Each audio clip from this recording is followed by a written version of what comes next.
Kawczynski. Thank you very much, Madam Deputy Speaker. I would like to, in the few minutes that are available to me, raise a few issues on behalf of my constituents in Shrewsbury who are involved in this sector, particularly working for lettings agencies. I'd like to thank the Minister for seeing me in the department yesterday, along with the Secretary of State. He has been unfailingly courteous and very well informed. And I'd like to thank him for listening to me and to others about some of the concerns that I've certainly shared with him on behalf of my constituents. I had wanted to put forward an amendment to cap the fees that letting agents could charge to £300 rather than abolishing them entirely. Because this vote directly contradicts the Conservative Party's long-held ethos of being a pro-business, pro-free market party.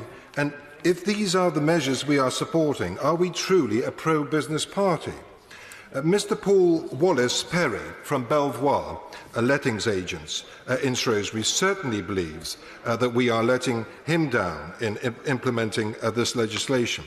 As someone who has rented a property in London myself for the last 13 years, I am acutely aware of the job that estate agents and lettings agents perform, from the right to rent checks, to negotiating contract changes, to safety checks, and organising the tenant move-in.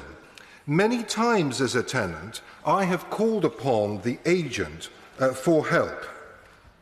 And I believe that it's very important to keep the equilibrium and the balance correct between the tenant and the landlord and the lettings agent. And I believe that this bill may be slightly tipping that equilibrium in favour of the tenant rather than the landlord.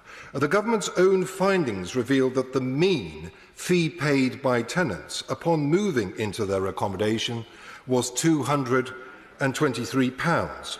However, a ban on tenant fees will lead to rent increasing by around £103 per annum, so industry experts say. So therefore, when you consider a 3-year lease with a tenant would end up paying £309 in total, £86 more than they would have with the tenant fee. It has also been found that rents will increase by around £82.9 million potentially as a result of this legislation. Clearly, the services that the lettings agents are are being implemented by professionals. They have to be paid for in some way. And this is a fear that they will just go on to the rents, which are less transparent and accountable than the clear specific fee. Arla Property Mark have found that 90% of lettings agents believe that a ban will lead to a rise in rents, 60% think that it will lead to lower property quality, and 40% think it will lead to a fall in employment in the medium to long term.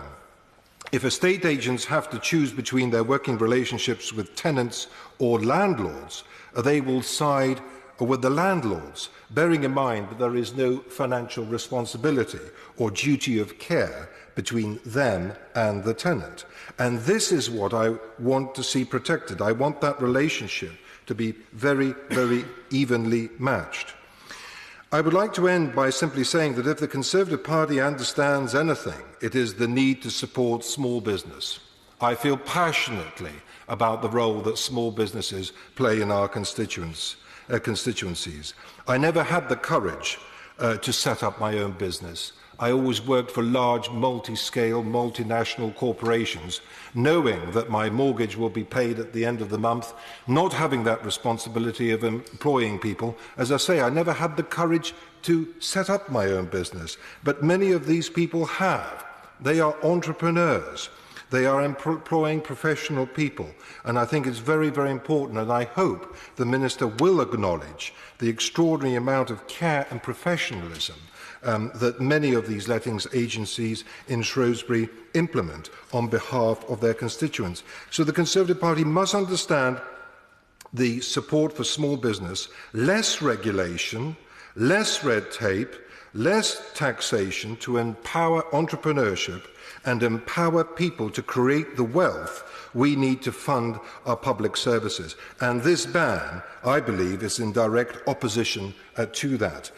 Madam Deputy Speaker, as I've said already to the Shadow Minister, when Arla Property Mark conducted a survey of all members of Parliament, I won't name the Labour Member of Parliament, I'll get into a lot of trouble if I name him, but one newly elected Labour of Parliament said to Arla, not interested, I want the whole private sector banned, I just want owner-occupiers or social housing.